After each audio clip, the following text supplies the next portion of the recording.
आया था राजयोग और राजाओं का राजा बनाया था। क्या पढ़ाया था? ऐसा योग जिसमें राज भरा हुआ है। गीता में लिखा है ना, गुह्यात गुह्यतरम ज्ञानम, गुह्यते गुह्य ज्ञान सुनाता हूँ। ज्ञान माने जानकारी। उसमें भी मुख्य किसकी जानकारी है? राजाई की जानकारी। राजाई की भी जानकारी बाद में होगी, पहले तो बाप की जानकारी। जिस बाप ने जान करके पहचान करके राजाई ली हो,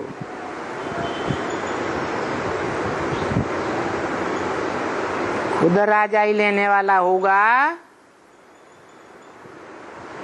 तो अपने बच्चों को भी देगा। खुद ही राजाई लेने वाला नहीं होगा तो अपने बच्चों को देगा क्या? है धनवान होगा तो धन का वर्षा देगा।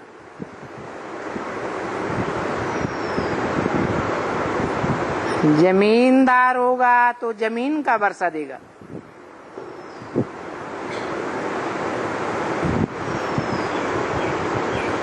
खुद ही जमीन नहीं होगी, खुद ही धनवान नहीं होगा तो उस तरह की प्रॉपर्टी बच्चे को कैसे देगा?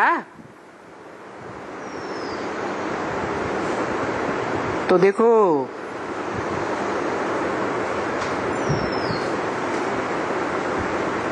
जो पीछे बैठे हुए हैं,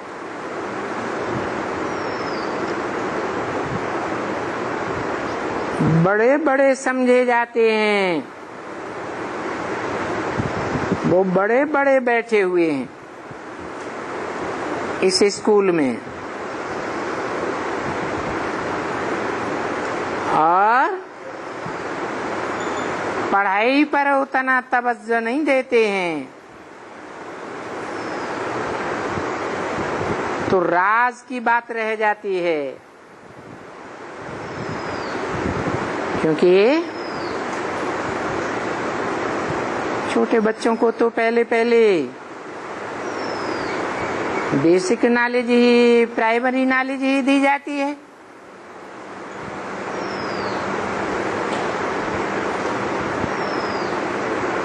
यहाँ भी बताया जाता है तुम देह नहीं हो, आत्मा हो, ज्योति बिंदु हो, निराकार हो। निराकार आत्मा का बाप कैसा होगा? है निराकारी होगा। निराकार से क्या मिलेगा? है निराकार से निराकार वर्षा मिलेगा या साकार वर्षा मिलेगा? निराकार वर्षा क्या होता है? ज्ञान है निराकार। जो निराकार ज्ञान है वो निराकार बाप का वर्षा है। और स्वर्ग जीवन मुक्ति, जीवन में रहते मुक्ति, दुख दर्दों से मुक्ति। ये किसका वर्षा है? निराकार का वर्षा है। निराकार जीवन मुक्ति भोगता है? नहीं भोगता। तो निराकार जब स्वयं ही जीवन मुक्ति नहीं भोगता तो अपने बच्चों को कैसे देगा?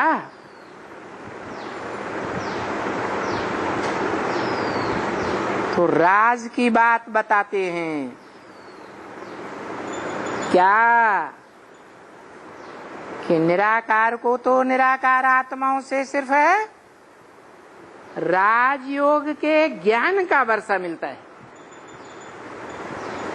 क्या मिलता है? सृष्टि के आदि मध्य अंत का वर्षा मिलता है, सत्य का वर्षा मिलता है।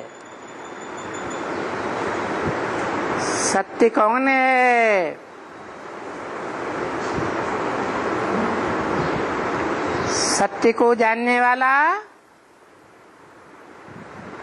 असत्य को भी जानेगा या नहीं जानेगा?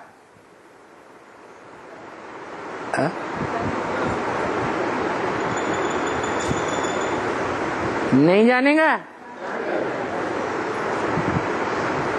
कहते हैं सत्यम शिवम सुंदरम।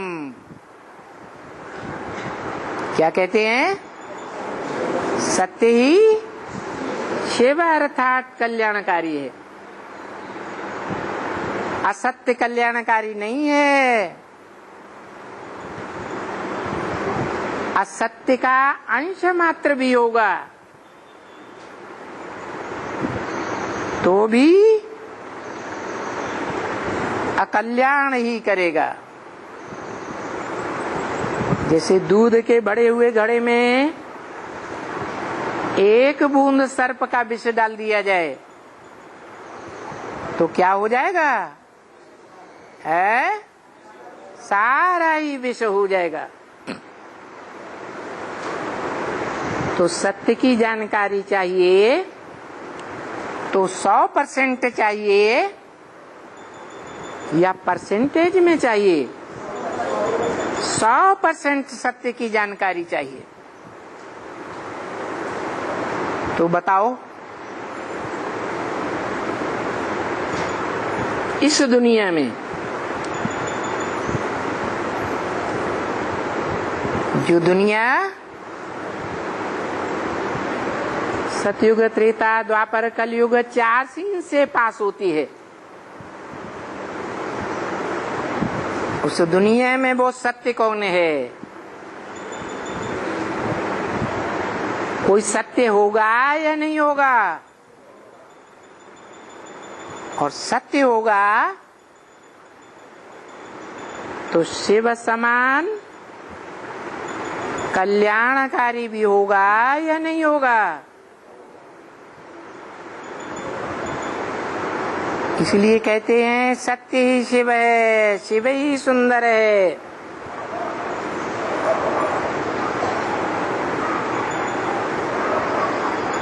और बाप बताते भी हैं, आत्माओं का बाप ब्रह्मा मुख से बताते हैं, ऐसा सुंदर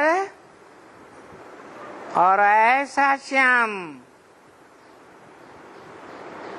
इस सृष्टि में कोई भी नहीं हो सकता।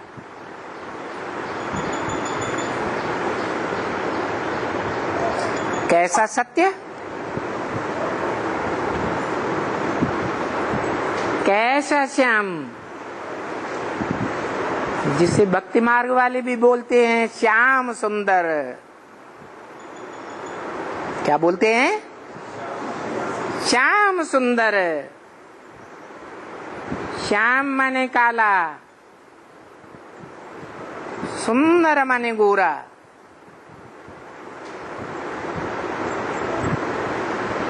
सत्य कर्म करने वाला और उसके अपोजिशन में काले कर्म करने वाला, ऐसा श्याम और सुंदर इस दुनिया में कोई भी नहीं हो सकता। क्योंकि इस दुनिया का ये नियम है कि जो आत्मा जितना ही ऊंचे बनती है उतना ही तमो प्रधान युग में नीच भी बनती है। सत्य युग में ऊंचते ऊंच और काले कलयुग में नीचते नीच बनती है।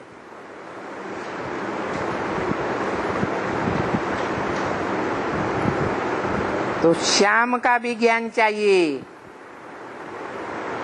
सुंदर का भी ज्ञान चाहिए।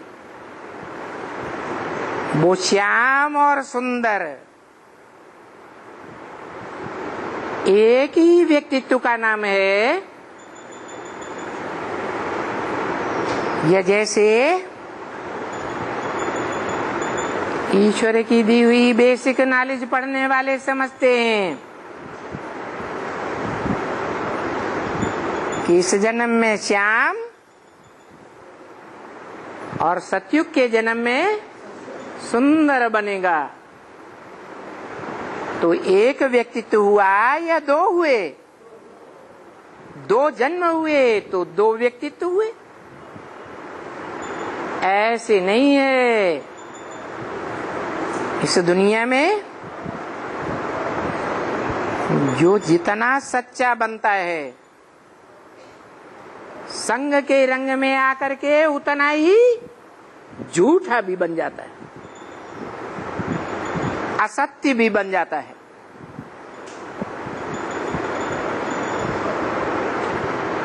ये दुनिया का हिसाब ही ऐसा है कि इस दुनिया में एक ही भी मनुष्य मात्र नहीं,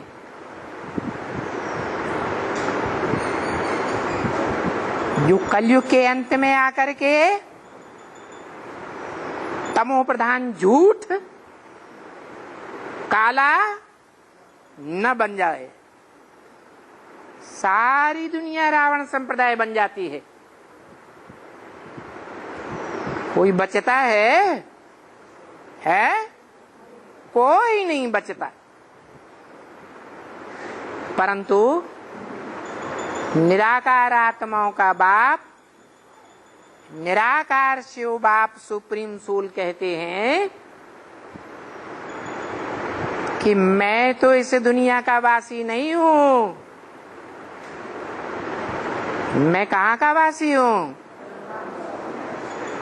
परे ते परे धाम का वासी हूं। और सदा शिव मुझे कहा जाता है। ऐसे नहीं, आज कल्याणकारी शिव और कल सारी दुनिया को मारने वाला, मार देने वाला अकल्याणकारी अशिव बन जाए।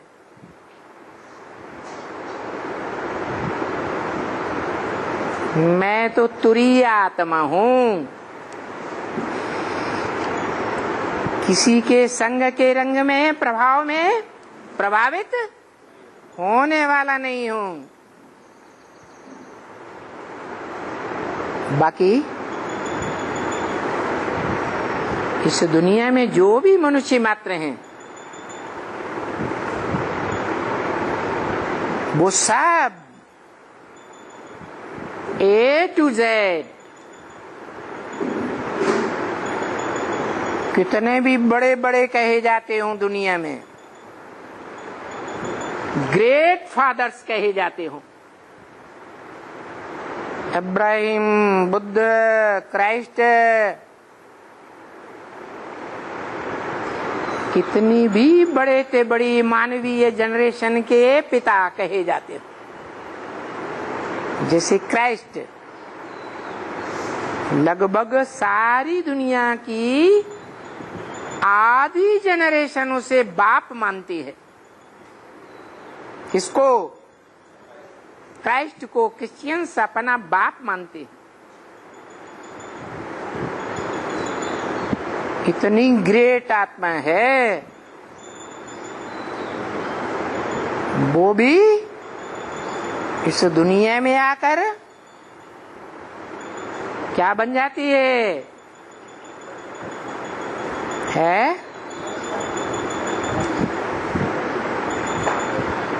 संग के रंग में आती है या नहीं आती है? आती है। बाप सुप्रीम सोल ब्रह्मा के मुख से बताते हैं कि क्राइस्ट इस समय बैगर के रूप में है इस दुनिया में।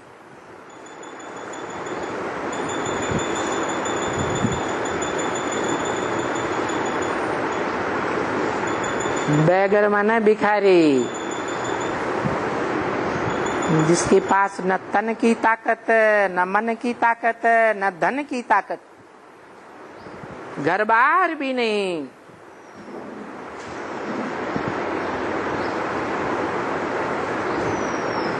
इस दुनिया की सभी मनुष्य आत्माएं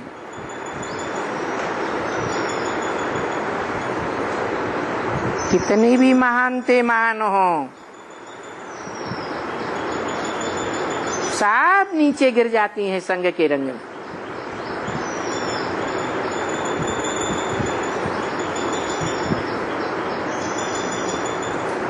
एक मैं ही आत्मा ऐसी हूं जिसकी आत्मा का नाम शिव है, जिसका शरीर अपना होता ही नहीं।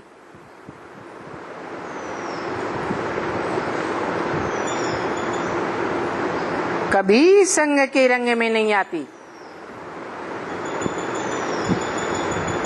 सब पतित दुनिया में आता हूँ, पतितम कामी कांटे में आता हूँ, तो भी मुझे क्षण मात्र भी संग का रंग नहीं लगता।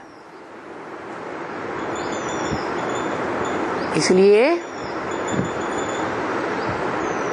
मैं इस लोक का वासी हूँ, इस दुनिया में आता हूँ,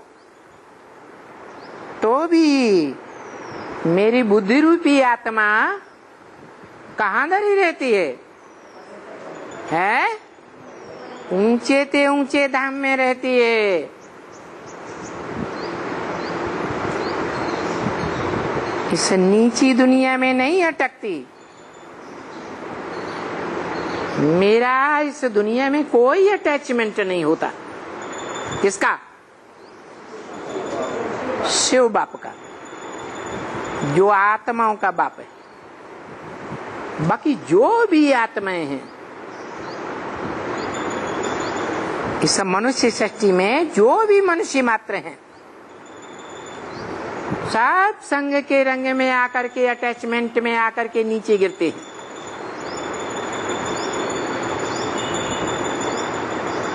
तब फिर बताओ,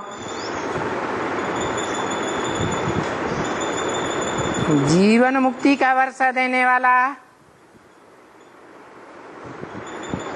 बाप कौन होगा? जो जीवन में भी रहे और दुख दर्दों से मुक्त भी रहे।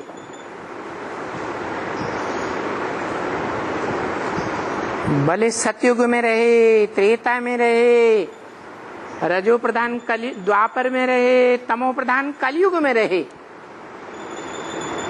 तो भी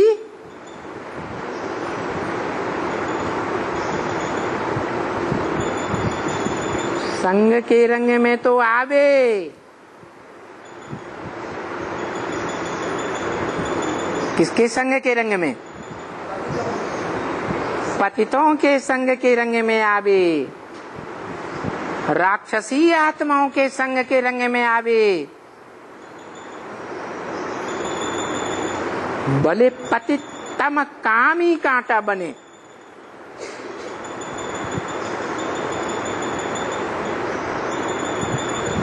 तो भी यही कहा जाएगा कि उसको भी संग का रंग तो लगता है ना, कि नहीं लगता है? लगता है।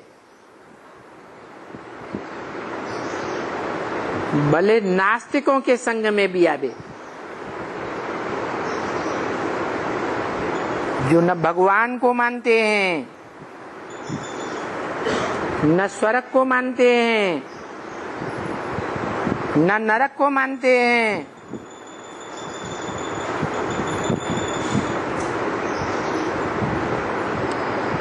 न कोई धर्म ग्रंथ को मानते हैं, न कोई धर्म को मानते हैं।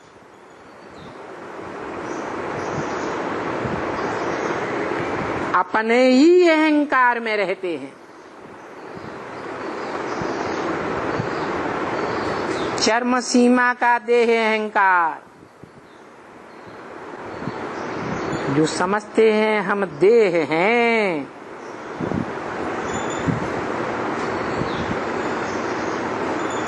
देह के 5 तत्वों का ही विश्लेषण करते हैं, पंचभूतों को ही मान्यता देते हैं।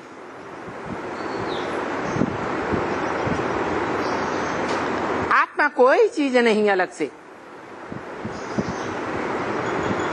आत्मा को मानते ही नहीं। फिर आत्माओं में जो परम पाठधारी परमात्मा है, उसको तो मानने का सवाल ही नहीं।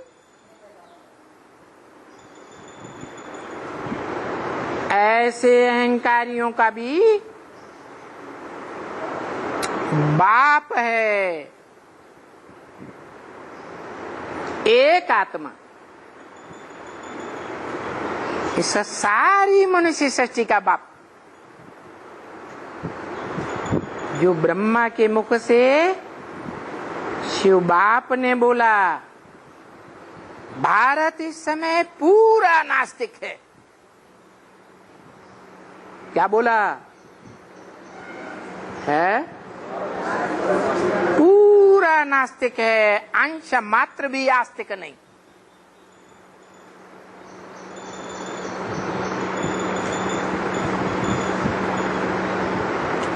जैसे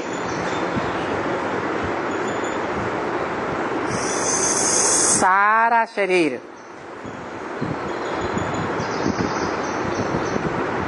भक्ति मार्ग में विष्णु के सारे शरीर को इस सृष्टि का विराट रूप मानते हैं।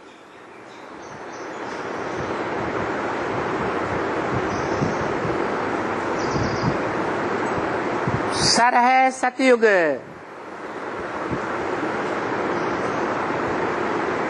बाहें त्रेता युग और नाभि से लेकर घुटनों तक के अंग द्वापुर, 2 पुर हो जाते हैं। क्या हो जाते? 2 पुर हो जाते।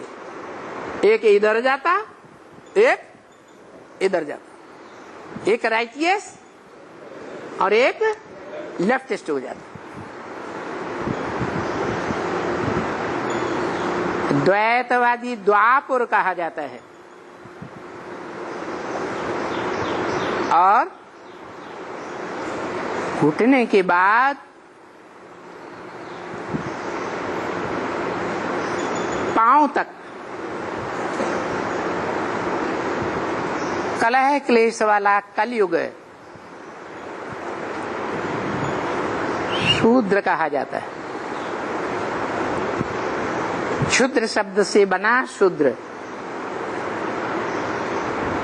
क्षुद्र अर्थात नीच पार्ट बजाने वाला। और पांव का अंतिम भाग एड़ी, जिस एड़ी में सारे शरीर का भार जाकर इकट्ठा होता है।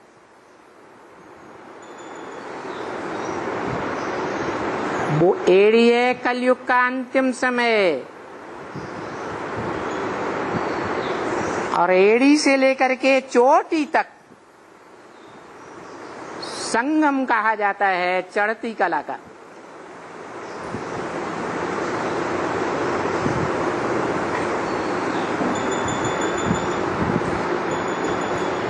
चोटी और एड़ी में क्या अंतर है?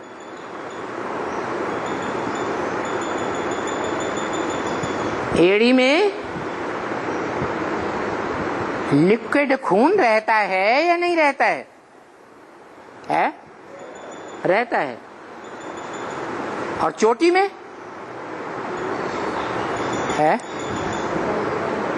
चोटी में खून होता है?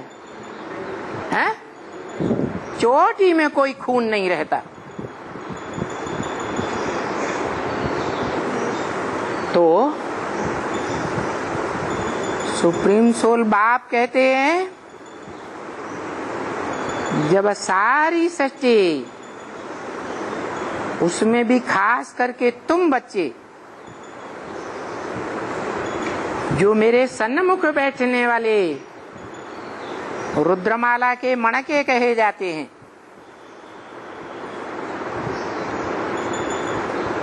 वो सारा ही इस संसार रूपी विषय सागर में डूब जाते हैं।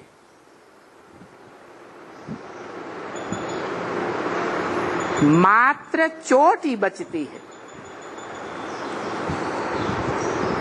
क्या बचती है?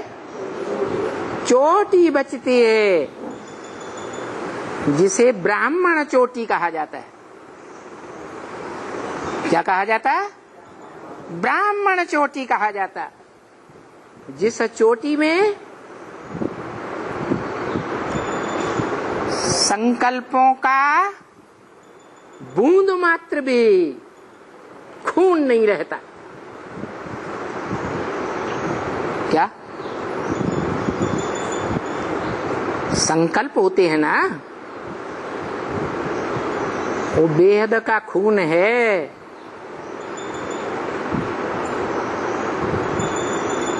जैसे संकल्प होते हैं अच्छे और बुरे, ऐसे ही खून भी होता है अच्छा और बुरा। शरीर में आधी नसें नाड़ियां अच्छा खून बहाने वाली हैं और आधी गंदा खून बहाने वाली हैं। लेफ्टिस्ट नाड़ियां हैं, राइटियस नाड़ियां भी हैं, जिन नाड़ियों में ये बेहद का संकल्पों का खून बहता है।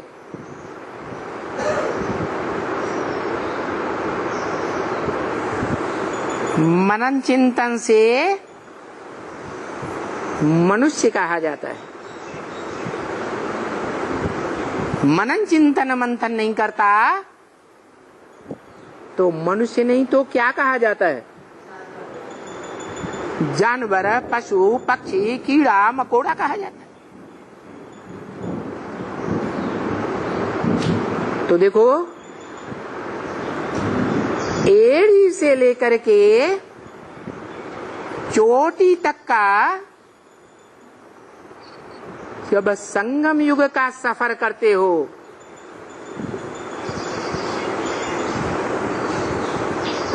तो तुम बच्चे कहां तक डूब जाते हो? विकारों के पंख में हैं? पूरा ही डूब जाते हो। चोटी बचती है, जिसे ब्राह्मण चोटी कहा जाता है।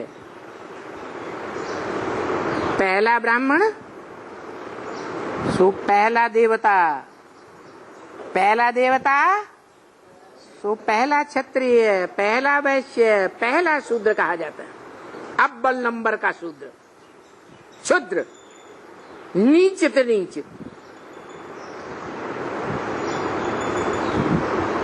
और पहले नंबर का ब्राह्मण ऊंचे ते ऊंचे। संपूर्ण ब्राह्मण तो संपूर्ण देवता,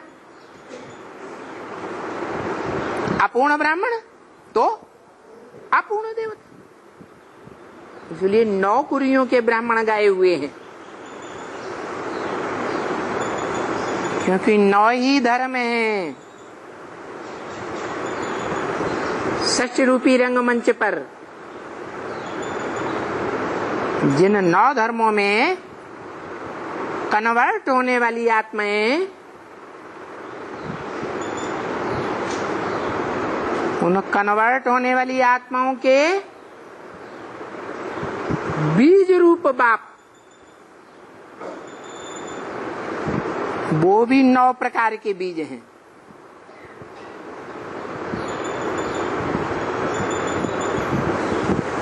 सब संसार सागर में, विषय सागर में, विषय विकारों के सागर में पूरे ही डूब जाते हैं।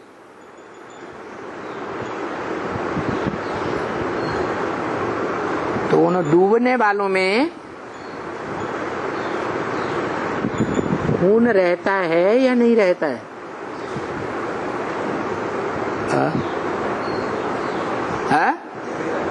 खून तो रहता है। चलो गंदा ही खून रहता हो, दुष्ट संकल्पों का ही खून बहता हो, खून तो रहता है। लेकिन चोटी में है, चोटी में कोई खून नहीं रहता।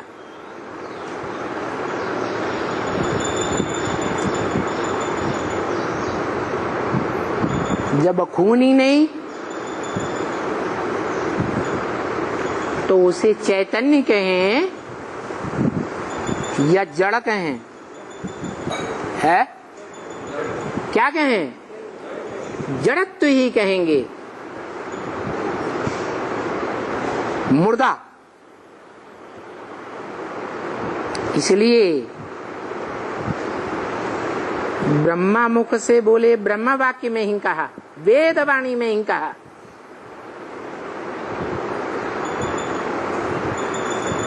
कि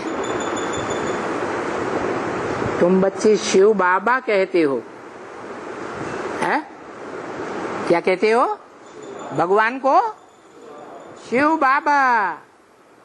उसमें से शिव को निकाल दो तो क्या बचेगा? है बाबा बचेगा। ग्रैंडफादर चैतन्य बचेगा कि मुर्दा बचेगा? है? अरे शिव को निकाल दो तो क्या बचेगा? है? अरे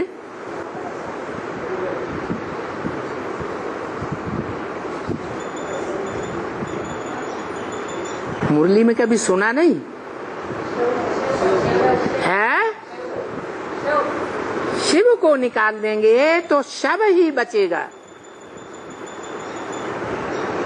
शव माना मुर्दा। क्यों कहा मुर्दा?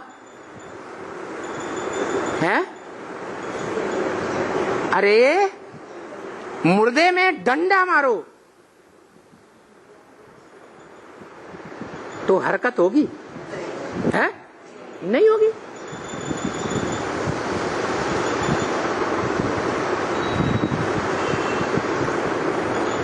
भगवान बाप आते हैं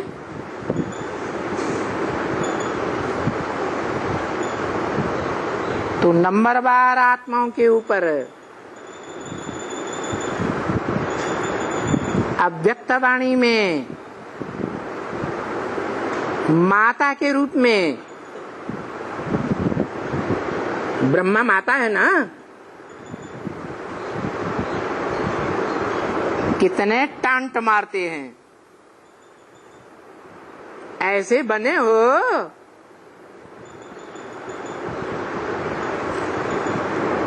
कोई वाणी ऐसी है जिसमें टांट ना मारा गया हो?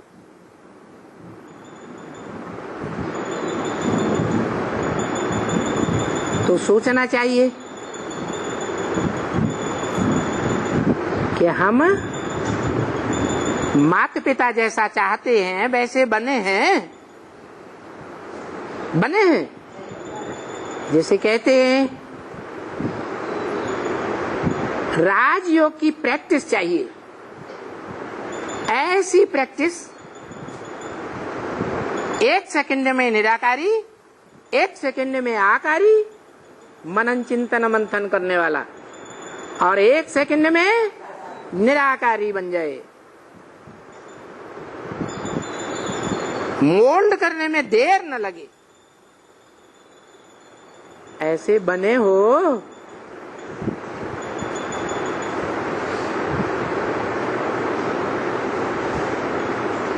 तो देखो 80 साल हो गए,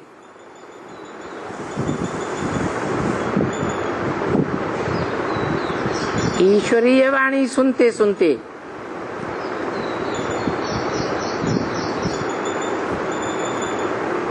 और हम बच्चे ऐसे संपन्न योगी की स्टेज धारण नहीं कर सके। कर सके? है? अमृत वेला का अनुभव क्या कहता है? है? कितनी देर याद में टिकते हैं? साकार में निराकार की याद में। है?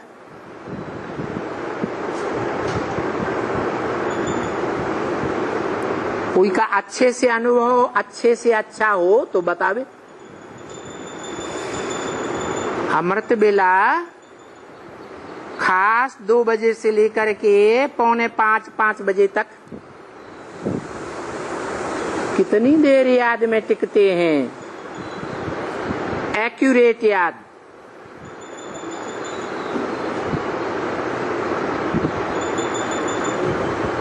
जिस याद में साकार में निराकार की याद हो। कौन सा साकार ये भी बता दिया। इस सृष्टि पर सदा कायम कोई चीज है नहीं। इस सृष्टि पर सदा कायम है एक ही शिव बाबा है, शिव बाप नहीं है, शिव बाबा है, सदा कायम है इस सृष्टि पर। तो जो इस सृष्टि पर सदा कायम होगा,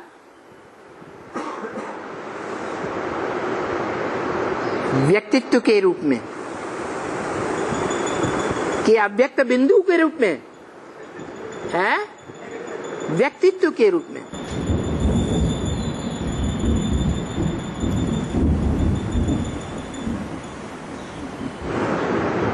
व्यक्त को आंखों से देखा जाता है, इन स्थूल आंखों से। अव्यक्त को इन आंखों से नहीं देखा जाता। जिस अव्यक्त को देखा जाता है, जो इस सृष्टि पर सदा कायम है, उसी को कहेंगे सत्य। जैसे गीता में भी कहा है, ना सत्य विद्यते भावो, ना भावो विद्यते सत्य। इस सृष्टि में सत्य का कभी अभाव नहीं हो सकता। जो सत्य है वो कभी लोप नहीं होता। तो जो लोप ही नहीं होता,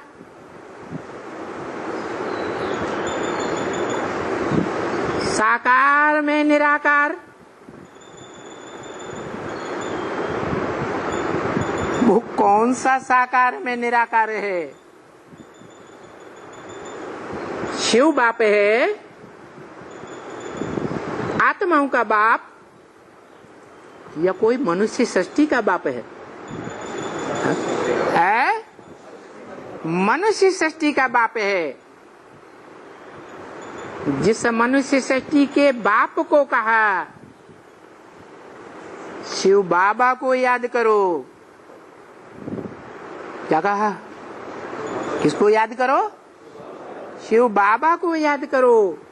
ये नहीं कहा शिव बाप को याद करो। कहा है? क्यों? शिव बाप ऊंचे ते ऊंचे नहीं है, है? अरे ऊंचे ते ऊंचे को याद करना है या नीचे ते नीचे को याद करना है? फिर ये क्या चक्कर में डाल दिया है? साकार रूप साकार की बात है, साकार दुनिया की बात है। हाँ वो तो ठीक है। इस सृष्टि में ऊंचे ते ऊंचे और नीचे ते नीचे होते हैं।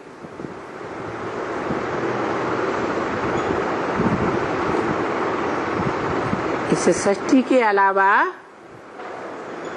और कोई लोक नहीं है जहां ऊंचे ते ऊंचे और नीचे ते नीचे होते हो।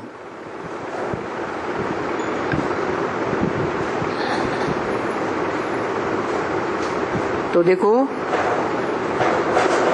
जिस अविनाशी शिव बाबा को याद करना है, सत्य को याद करना है या झूठ को याद करना है? सत्य को याद करना है, जो इस सृष्टि में सदा सत्य है। कहा कहा सदा सत्य है? इस मनुष्य लोक में सदा सत्य है, कभी असत्य नहीं।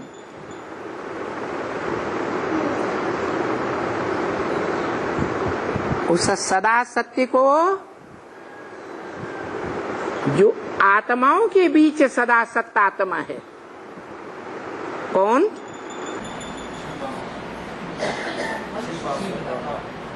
एक बोलता शिव बाबा, एक बोलता शिव बाप है। शिव बाबा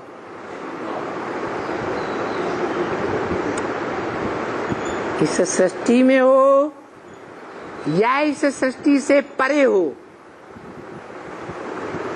जो सदा सत्य है वो कौन है? शिव बाप। वो शिव बाप को याद करने के लिए नहीं बोला। किसको याद करने के लिए बोला? शिव बाबा को याद करने के लिए बोला।